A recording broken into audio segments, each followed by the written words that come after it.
जीशु ख्रीष्ट शत्रु हस्तरे समर्पित हेबा पूर्वरु से गेत्सेमनी नामक एक स्थान को जाई प्रार्थना करिवार विषय आमे माने बाइबल रे देखिबा को पाई थाउ। सेठारे जीशु ख्रीष्ट को पिता ईश्वरंको निकटरे प्रार्थना करिवार विषय आमे माने देखो।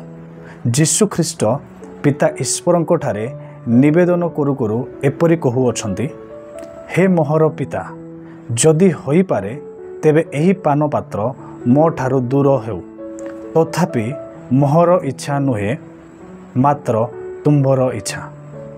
एही समान विनती जीशु ख्रीष्ट पिता ईश्वरंको निकटरे तीनी तीनी थर करिवार आमे माने देखिबा को पाई थाउ।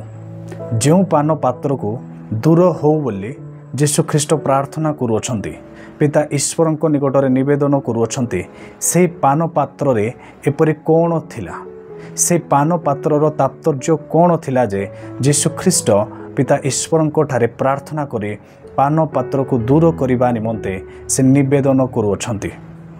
मार्क 10 पर्व 38 पदरे मध्य गोटे घटना लेखा जाए, जोठारे कि जहन एवं जाकुबंक सहित जीशु ख्रीष्टंकर प्रश्न उत्तर होई थाए एवं जीशु ख्रीष्ट जहन एवं जाकुबंक उत्तर दे से कहंती, मु जो पात्र रे पान करू अछि बा पान करबा को जाऊ अछि, तुम्हे माने सही पात्र रे पान करि पारो कि? जीशु ख्रीष्ट केउ पान पात्र विषय रे कहूथिले सेते बेले तो जाकुब एवं जहन बुझी नथिले, किंतु आम्भे माने क्रूस को जीवा पूर्वरु जीशु ख्रीष्टंकर एही निवेदन समय रे सही पान पात्रर व्यवहार, से पान पात्रर जो विषय जीशु ख्रीष्टंकर प्रार्थना रे देखिबा को पाउ अछु। अतएव से पान पात्रर तात्पर्य कौन थिला, से पान पात्र रे एपरि कौन थिला जे जीशु ख्रीष्ट पिता को पान पात्र दूर कर बोली निवेदन करूथिले। आसंतु पुरातन नियमरु आमे माने केतोटी पद देखिबा, जो पद गुड़िक जीशु ख्रीष्टंकर जो पान पात्र विषय आम माने देखुछु, से पान पात्रर अर्थ विषय रे आम मानकु सूचना प्रदान करि थाए। गीत संहिता 11 पर्वर 6 पद सेठारे लेखा जाए, से दुष्ट मानंको उपरे जाल बर्षाइबे, अग्नि और गंधक और झांझी पवन सेमानंको पान पात्रर अंश हेबो। जिसाय 51 पर्वर 17 पदरे लेखा जाए, हे जेरुसालेम जाग जाग ठिया हुओ, तुम्हें सदाप्रभुको हस्तरु ताहांको कोप रूप पान पात्र नहीं पान करिअछ, तुम्हें मतता जनक बृहत् पात्ररु पान करी ताहा शेष करिअछ। जिरिमियो 25 पर्वर 15 पद, कारण सदाप्रभु इस्राएल रो परमेश्वर मते एही कथा कहंती, तुम्हे आंब हस्तरु एही प्रचंड क्रोध रूप द्राक्षा रसर पात्र नहीं आंबे तुम्भकु जो सकल गोष्ठी निकटकू पठाऊ सेमानंकु ताहा पान कराओ।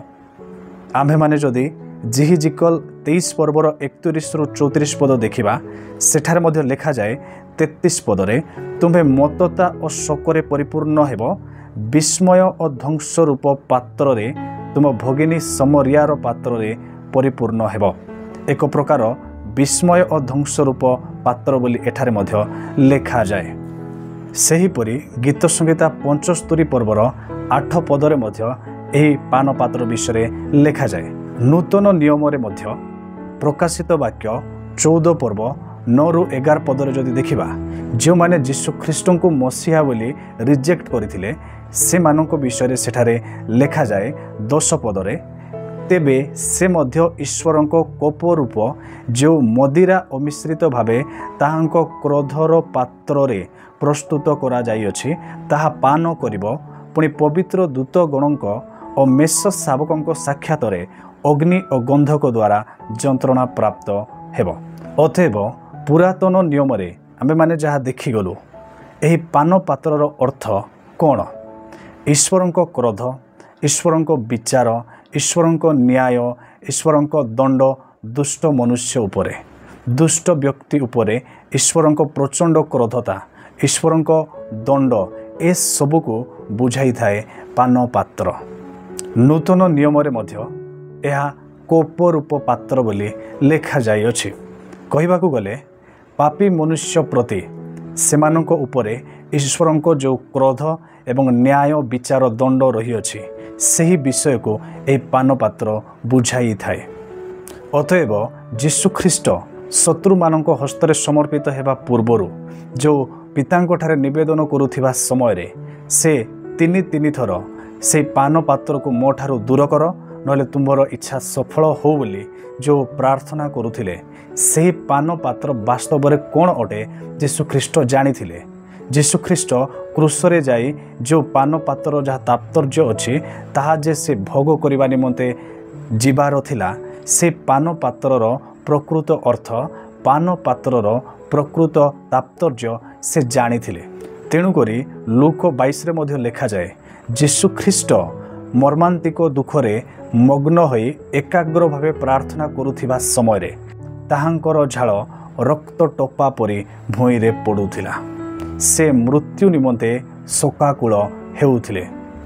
ମୋର ପ୍ରିୟମାନେ, ଏହି ପାନପାତ୍ରର ତାତ୍ପର୍ଯ୍ୟ ଥିଲା ଈଶ୍ୱରଙ୍କ କ୍ରୋଧ, ଈଶ୍ୱରଙ୍କର ବିଚାର ଏବଂ ଈଶ୍ୱରଙ୍କ ଦଣ୍ଡର ପାତ୍ର, ଯେଉଁଥିରୁ କି ଯୀଶୁଖ୍ରୀଷ୍ଟଙ୍କୁ ପାନ କରିବାର ଥିଲା କ୍ରୁଶ ଉପରେ।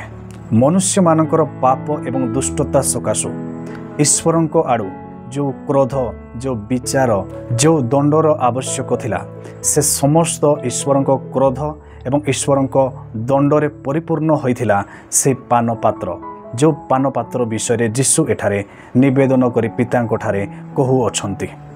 ଦ କପ୍ ଅଫ୍ ସଫରିଂ, ସେ ଦୁଃଖ ଭୋଗର ପାତ୍ର ଯାହା ଯୀଶୁଖ୍ରୀଷ୍ଟଙ୍କୁ ପାନ କରିବାର ଥିଲା, ଯାହାକି ଆମ୍ଭମାନଙ୍କର ପାପରେ ପରିପୂର୍ଣ୍ଣ ଥିଲା। ସେହି କ୍ରୋଧର ସାଟିସ୍ଫ୍ୟାକ୍ସନ୍ ପାଇ, ସେହି କ୍ରୋଧକୁ ସନ୍ତୁଷ୍ଟ କରିବା ପାଇଁ ଯୀଶୁଖ୍ରୀଷ୍ଟଙ୍କୁ ପିତା ପରିତ୍ୟାଗ ମଧ୍ୟ କରୁଅଛନ୍ତି କ୍ରୁଶରେ।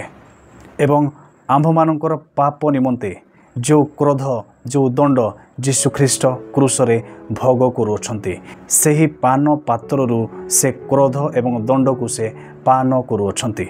ଆମ୍ଭମାନଙ୍କର ମୁକ୍ତି ନିମନ୍ତେ, ଆମ୍ଭମାନଙ୍କର ପରିତ୍ରାଣ ନିମନ୍ତେ ଯେତେ ଈଶ୍ୱରଙ୍କର କ୍ରୋଧ, ଯେତେ ଈଶ୍ୱରଙ୍କର ଦଣ୍ଡ ଆମ୍ଭମାନଙ୍କ ଉପରେ ବର୍ତ୍ତିବାର ଥିଲା, ସେ ସମସ୍ତ କ୍ରୋଧ ଏବଂ ସମସ୍ତ ନ୍ୟାୟ ବିଚାର ଦଣ୍ଡ ସେହି ପାନ ପାତ୍ର ସଦୃଶ ଯୀଶୁଖ୍ରୀଷ୍ଟ ପାନ କରୁଅଛନ୍ତି। କ୍ରୁଶରେ ସେ ବହନ କରୁଅଛନ୍ତି। କ୍ରୁଶରେ ଯୀଶୁଖ୍ରୀଷ୍ଟ ସେହି ଦଣ୍ଡକୁ, ସେ ଈଶ୍ୱରଙ୍କର କ୍ରୋଧକୁ ସେ ସାଟିସ୍ଫାଇ କରୁଅଛନ୍ତି। ଅତଏବ ସେହି ପାନପାତ୍ର ତାତ୍ପର୍ଯ୍ୟ କ'ଣ ଥିଲା? ଆମ୍ଭମାନଙ୍କୁ ନର୍କ ରୂପକ ଦଣ୍ଡରୁ ବଞ୍ଚାଇବା ନିମନ୍ତେ ଯେଉଁ କ୍ରୋଧର ପାତ୍ର ହୋଇ ଆମ୍ଭେମାନେ ଥିଲୁ, ଈଶ୍ୱରଙ୍କର ନ୍ୟାୟ ବିଚାର ଏବଂ ଦଣ୍ଡର ଯେଉଁ ବିଧାନ ଆମ୍ଭମାନଙ୍କ ଉପରେ ଥିଲା, ସେ ସମସ୍ତ କ୍ରୋଧ ଦଣ୍ଡକୁ ଯୀଶୁଖ୍ରୀଷ୍ଟ କ୍ରୁଶରେ ଆମ୍ଭମାନଙ୍କ ସ୍ଥାନରେ ରହି ସେ ପାନ କରୁଅଛନ୍ତି। ସେ ନିଜେ ବହନ କରୁଅଛନ୍ତି ଏବଂ ଆମ୍ଭମାନଙ୍କୁ ସେ ନର୍କ ଦଣ୍ଡରୁ ଉଦ୍ଧାର କରି ଏକ ପରିତ୍ରାଣର ମାର୍ଗ ସେ ଦେଖାଉଅଛନ୍ତି। ଆମ୍ଭମାନଙ୍କ ନିମନ୍ତେ ଯୀଶୁଖ୍ରୀଷ୍ଟଙ୍କର ଏହି କ୍ରୁଶୀୟ ବଳିଦାନ, ଯୀଶୁଖ୍ରୀଷ୍ଟଙ୍କର ଏହି ଆମ୍ଭ ସ୍ଥାନରେ ଯେଉଁ ଦଣ୍ଡ ଭୋଗ କରିବାର ଥିଲା, ତାହା ଯଦି ସେ ଭୋଗ କରିନଥାନ୍ତେ, ସେହି ପାନ ପାତ୍ରରୁ ଯଦି ପାନ କରିନଥାନ୍ତେ, ତାହେଲେ ଆମ୍ଭମାନଙ୍କ ନିମନ୍ତେ ପରିତ୍ରାଣ ଅସମ୍ଭବ ଥିଲା, ଆମ୍ଭମାନଙ୍କର ଉଦ୍ଧାର ଅସମ୍ଭବ ଥିଲା।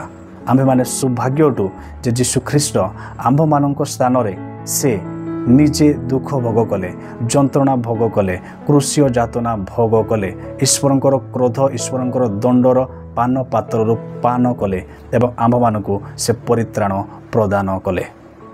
ବାସ୍ତବରେ ତାହାଙ୍କର ପ୍ରେମ, ପରମେଶ୍ୱରଙ୍କର ପ୍ରେମ ଆମ୍ଭମାନଙ୍କ ନିମନ୍ତେ ଅତୁଳନୀୟ ଅଟେ। ଆସନ୍ତୁ ଆମ୍ଭେମାନେ ଯୀଶୁଖ୍ରୀଷ୍ଟଙ୍କର ସେ ମହାନ ତ୍ୟାଗ, ବଳିଦାନ ଏବଂ ତାଙ୍କର ସେ ପ୍ରେମ ନିମନ୍ତେ ତାଙ୍କୁ ଆମମାନେ ଅଧିକ ଅନୁସରଣ କରୁ, ବାକ୍ୟ ପାଳନ କରୁ, ବିଶ୍ୱସ୍ତ ଭାବରେ ଆଗକୁ ବଢ଼ୁ।